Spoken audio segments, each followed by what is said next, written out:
She said, "You're overreacting. It was just a lap dance." After her friend sent me the full video, I didn't say a word. I just moved on. Now she's at my parents' house crying because I won't answer. Hey viewers, before we move on to the video, please make sure to subscribe to the channel and hit the like button if you want to see more stories like this. Thanks. I'm what you'd call a planner. I'm a structural engineer. My entire life is about calculating load, managing stress, and making sure the foundations are sound. I'm 29, I've been with Qley for 4 years, and I've spent those years building what I thought was a solid, stable life for us. Our condo, the one I put 20% down on, is in my name, but she's on the lease, and we've always called it our home. The last 6 months, I've been pulling 60-hour weeks. I'm the lead on a new municipal bridge project, and the overtime has been brutal, but the bonus was going to be huge. Qley saw it as bragging rights, money for a trip to Ibiza. I saw it as the last payment on an engagement ring. She's in marketing. She's the opposite of me. All flash, all energy, the kind of person who is the center of every room she enters. I'm the quiet guy in the corner she kisses at the end of the night. It always worked. I was her foundation, she was she was my everything else. This all started on a Saturday. Qley's friend, Jessica, was getting married, and it was the night of her bachelorette party. I was at the kitchen island, half reviewing a schematic and half watching her get ready. She was in a dress that was more club than dinner, but she looked incredible. "Are you sure you don't mind me going?" she asked, adjusting a strap. She was already buzzing. "It's going to be a wild night. Jessica is a total degenerate, you know." I smiled. "It's Jess's big send-off. Go have fun." I looked at her and tried to make it a joke. Try not to end up on a Girls Gone Wild reboot. She laughed, a high, excited sound. "Huh, no promises. Love you, don't wait up." She kissed me, a fast, performative peck that smelled like hairspray and sweet vodka, and then she was gone. I remember shaking my head, amused. I trusted her. I really did. I hated the idea of being that guy, the controlling, insecure boyfriend who gives his girlfriend a curfew. She loved attention, but I'd always told myself it was harmless. She was with me, the boring, stable engineer. I worked for another hour, then did the responsible thing. I transferred my half of the month's bills to our joint account, added a little extra for her party fund, and went to bed, thinking about bridge supports and diamond cuts. I woke up alone on Sunday. That was expected. The apartment was still, and the late morning sun was cutting through the blinds. I was making coffee, expecting Qley to stumble in any minute, hungover, smelling like a bar, and full of stories she'd exaggerate for my benefit. My phone buzzed on the granite countertop. It was a number I didn't recognize, a text from a Sarah. I frowned. Sarah? Then it clicked. Jessica's cousin. I'd met her once at a barbecue. Quiet, seemed nice. The text was a gut punch. "Sarah. David, this is Sarah, Jessica's cousin. I don't know you well, and I'm probably setting my family on fire by doing this, but I've seen how Qley talks to you. You don't deserve this. She's telling everyone you're basically a doormat and would never have the guts to leave her. This was last night. I'm sorry. My blood went cold. A doormat?" Before I could even process that, a second message came through from Sarah. It was just a video file. I set my coffee mug down. My hand was perfectly steady. I tapped the screen. It was 2 minutes long. It wasn't a lap dance. It was Qley, visibly drunk, on a small, raised stage at the club. The stripper was in a neon thong, and Qley wasn't getting a lap dance. She was giving one. She was straddling the guy, grinding on him, her hands locked behind his head. Her dress was hiked up so high it was basically a belt. The wild part wasn't even that. It was when she grabbed his head and pulled him in, kissing him, a full, open-mouthed, sloppy kiss. And the audio was the worst part. Her friends were screaming, throwing money. I could hear Jessica's voice, clear as day, yelling, "Get it, girl. Get that new D." And Qley just laughed and kissed him again. My entire world tilted. The 4 years, the bridge project, the ring. I felt nothing. Just a cold, empty, structural failure. I watched it again. Then a third time, just to be sure. I wasn't in shock. I was just done. The ick was so profound, so absolute. It was like a light switch being flipped off. The front door clicked open. Qley stumbled in, looking like a wreck. Her hair was a matted nest. Her makeup was smeared, and she was carrying her high heels in one hand.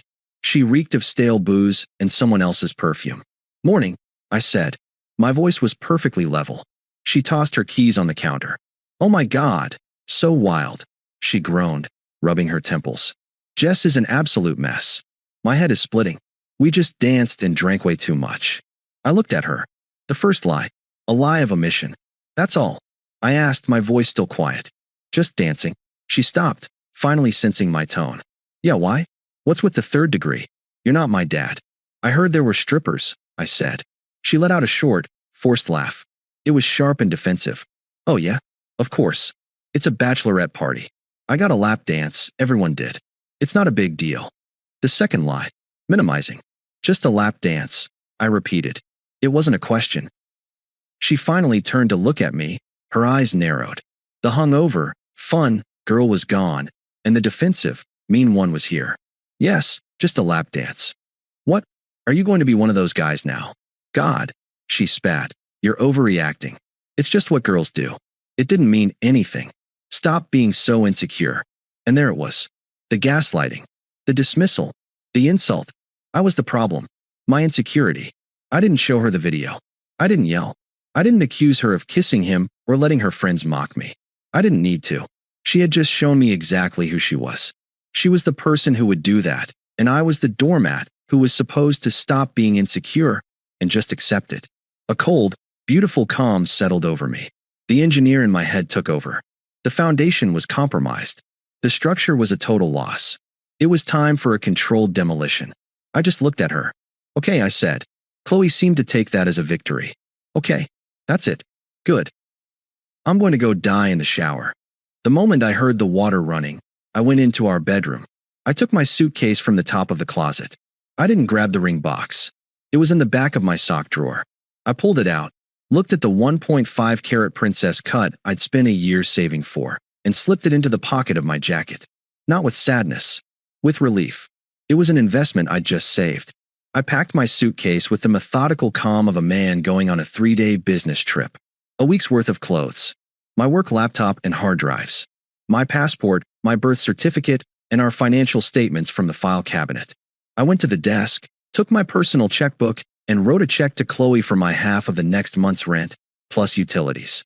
I didn't want her to have a single financial hook in me. This was a severance. I tore the check out, walked to the kitchen island, and placed it on the granite counter where I'd left my coffee mug. Then I took my key off my keyring. The key to the condo, the key to the mailbox. I placed them neatly on top of the check.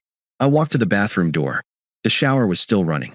"I'm going out," I said, my voice loud enough to be heard over the water. "Whatever," she yelled back, her voice muffled. "Don't be grumpy when I get out." Grumpy. That's what she thought. That this was a mood, a sulk. That the doormat was just a little ruffled. I walked out of the condo and didn't look back. I didn't go to my parents. I didn't go to a friend's. I drove to a Hilton off the interstate, checked in using my personal card, and walked into the anonymous, beige room. I sat on the end of the bed, took out my phone, and turned it off. I spent the next 48 hours in silence. I sat with it. I sat with the humiliation of the video, the way she kissed him, the way her friends cheered. But mostly, I sat with the sound of her voice in our kitchen. "You're overreacting. Stop being so insecure." That was the real betrayal. The video was just the evidence. Her lie was the verdict. Sarah's text was the key. "She thinks you're a doormat. She thinks you'd never have the guts." I didn't grieve Qley. I grieved the 4 years I'd invested in a faulty structure. I grieved my own blindness, the 1,000 small compromises I'd made, the 1,000 times I'd brushed off her harmless need for attention. I wasn't heartbroken.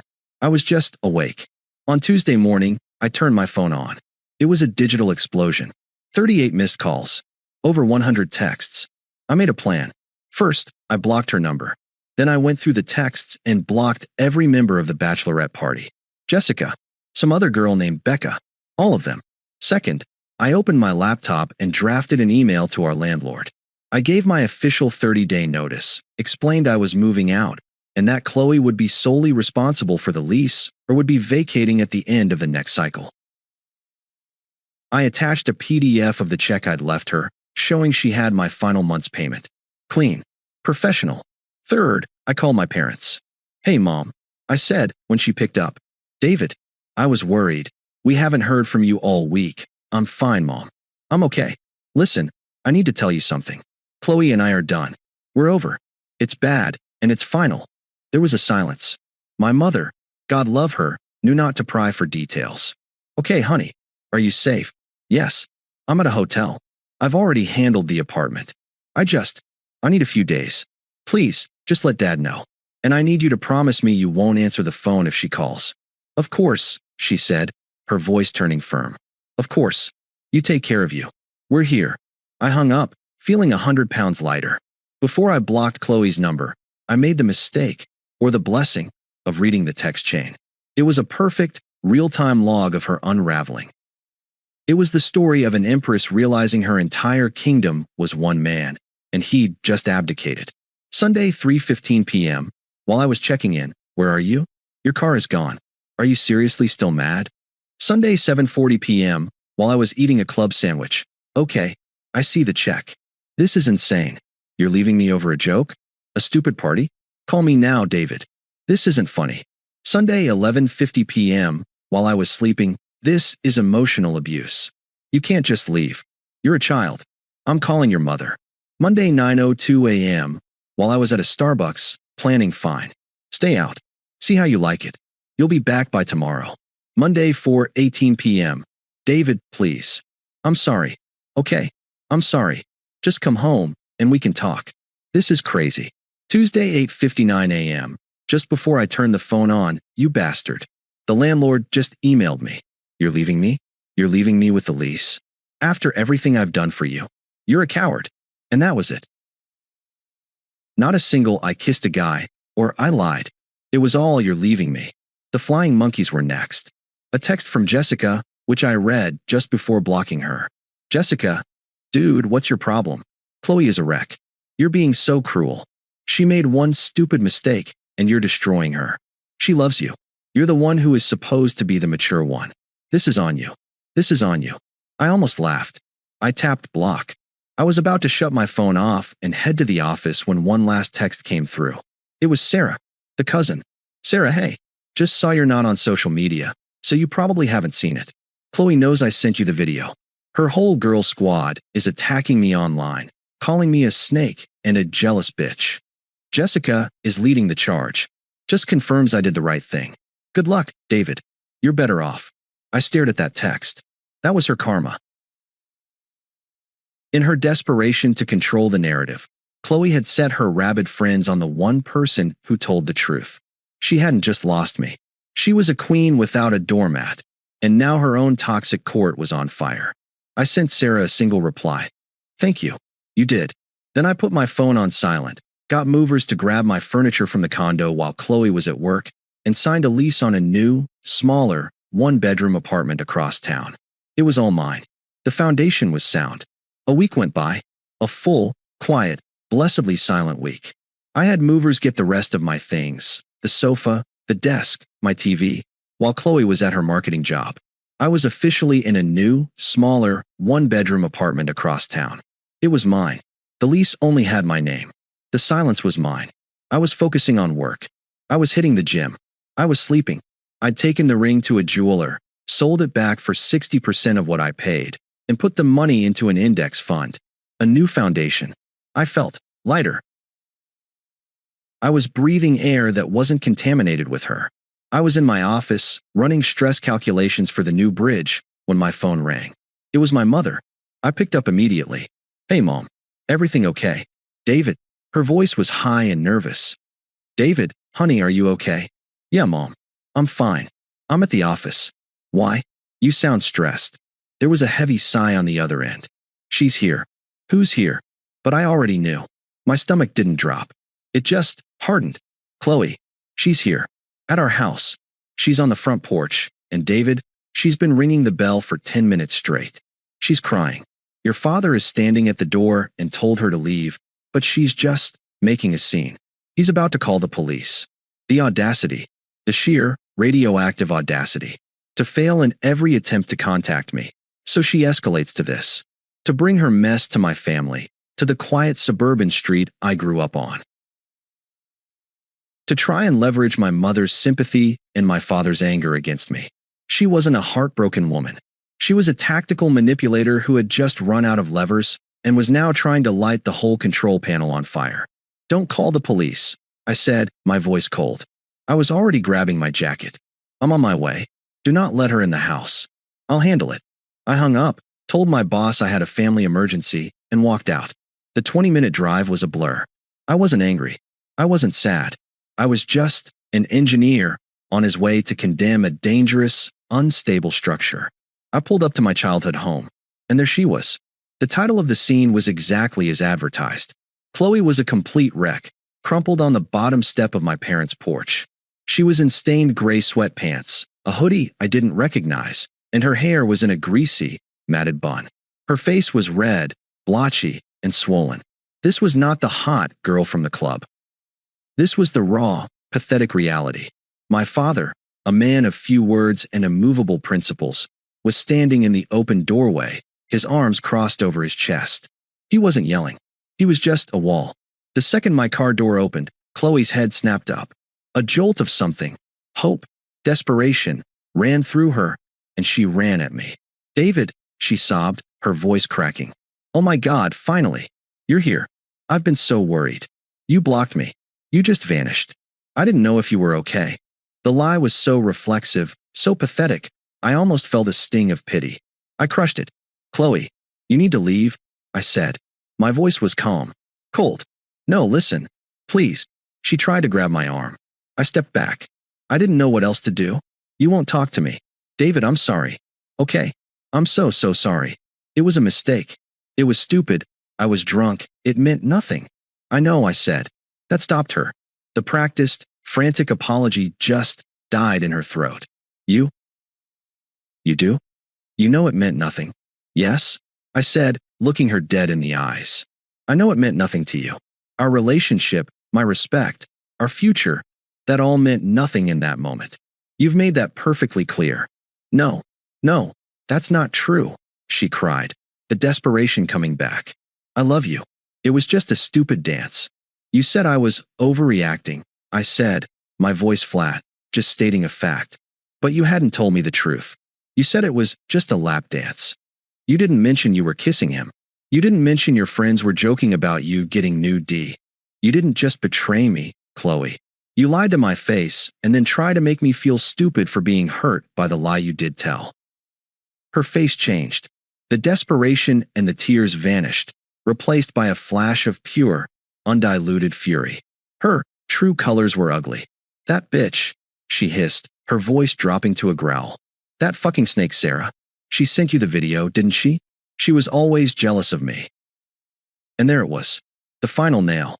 Not, "I'm sorry I did it," but "I'm sorry you saw it." I almost smiled.